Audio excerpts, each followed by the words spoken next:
Halo teman-teman, kami dari kelompok 5, kami akan membahas tentang pelaksanaan demokrasi pada masa reformasi. Sebelumnya, kami izin memperkenalkan diri. Saya Najwa Aulia dan ini teman-teman saya. Saya Kiki Marian. Saya Nadista Juliani. Saya Muhammad Radi Buluturi. Nah, pertama-tama saya akan menjelaskan tentang bagaimana sih pelaksanaan demokrasi pada masa reformasi ini. Pelaksanaan demokrasi pada masa reformasi adalah masa dalam sejarah Indonesia yang dimulai dengan turunnya Presiden Soeharto yang pada tanggal 21 Mei tahun 1998. Dengan berjalannya masa reformasi ini karena terjadi peningkatan kebebasan yang besar dalam berproses demokrasi Indonesia. Pasca Orde Baru, Indonesia mengalami berbagai masalah seperti krisis moneter dan politik.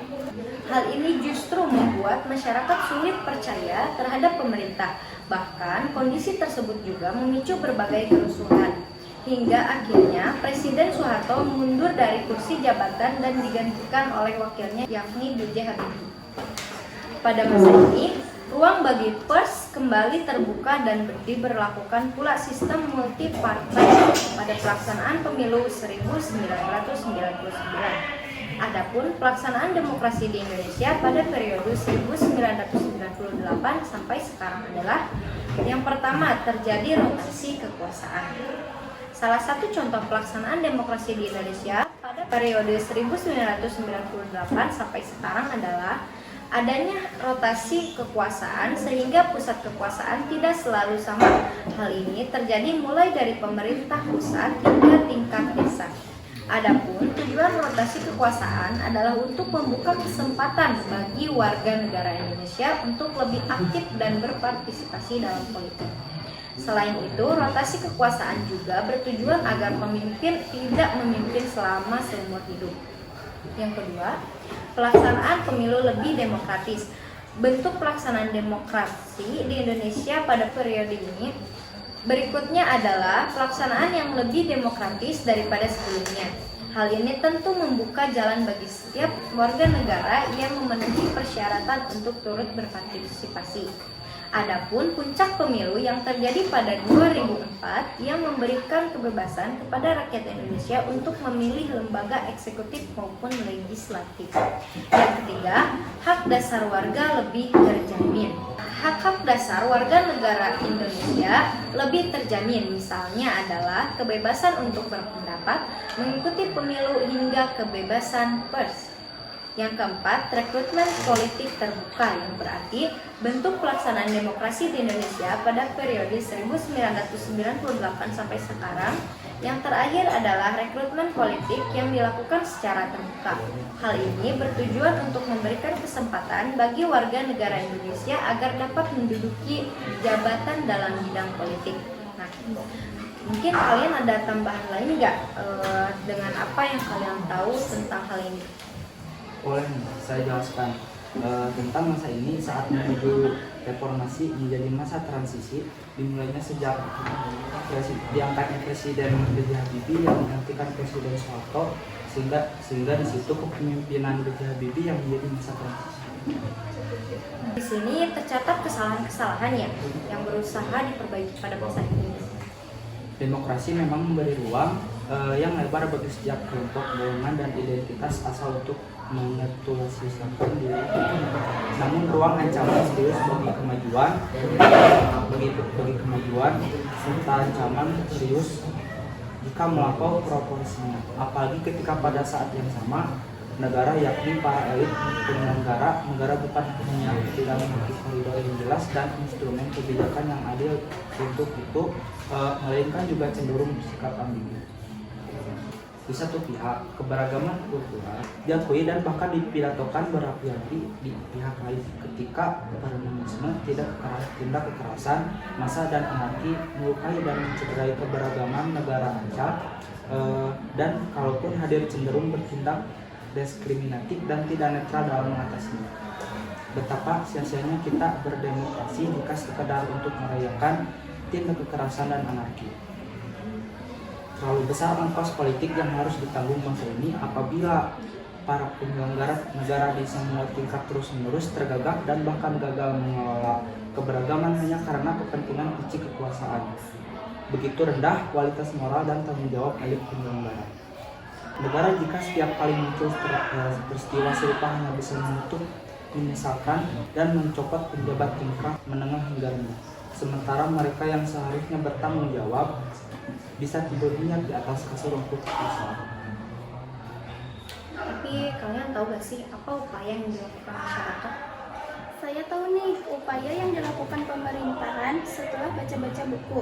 Yang pertama itu dikeluarkannya undang-undang politik, yaitu Undang-Undang Nomor 2 Tahun 1999 yang berisi setiap organisasi yang dibentuk oleh warga negara Republik Indonesia secara sukarsa atas dasar persamaan kehendak untuk memperjuangkan baik kepentingan anggota maupun bangsa dan negara melalui pemilihan umum.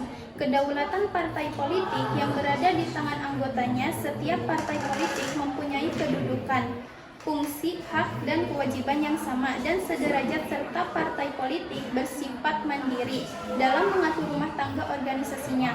Pada masa pemerintahan Soeharto, rakyat tidak memiliki kebebasan memilih maupun berpendapat. Oh, jadi dia kayak sekarang ya. Sekarang kan rakyat sudah mempunyai kebebasan dalam memilih maupun berpendapat. Betul, pada masa ini juga terdapat tekanan untuk memilih Golkar serta ancaman bagi pemilih partai lain. Loh, ada ancaman juga. Kira-kira apa ya ancamannya? Nah, kalau itu saya tahu. Salah satu bentuk ancaman yaitu ancaman pemecatan pegawai negeri sipil yang tidak memilih Golkar setelah adanya masa reformasi. Kebebasan juga memilih dan berpendapat ini kembali lagi sebagai rakyat bebas menentukan partai pilihannya dan melakukan kritik kepada pemerintahan. Setelah itu juga untuk mewujudkan ketertiban dan kesejahteraan dalam kehidupan masyarakat. Pemerintah juga mulai mengalahkan kegiatan-kegiatan seperti adanya razia narkoba, minuman keras, ataupun tempat hiburan. Kalau selain ancaman, ada masalah-masalah lain gak sih?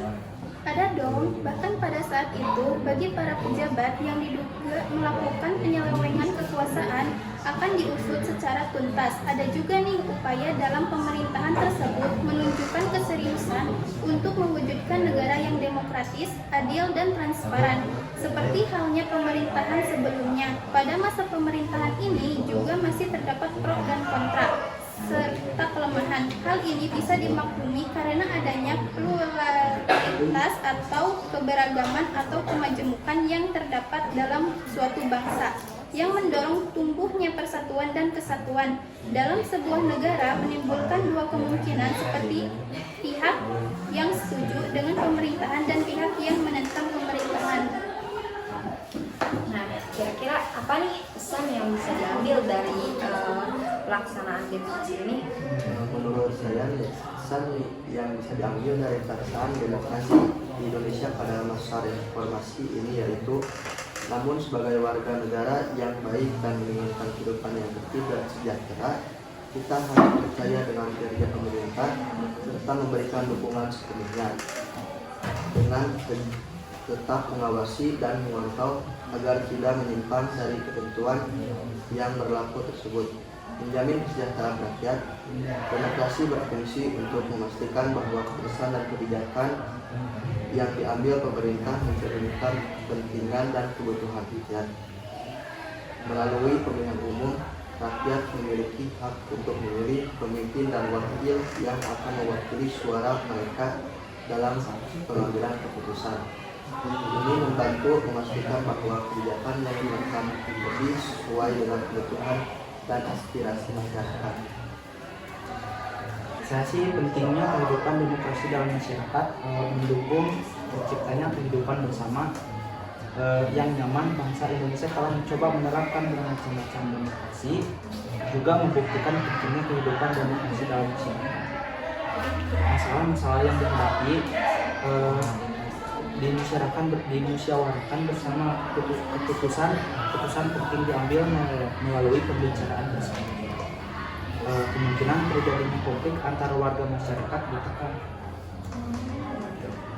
Ada pesan lain nggak yang disampaikan itu? Cukup? Udah nih, segitu aja. Ya.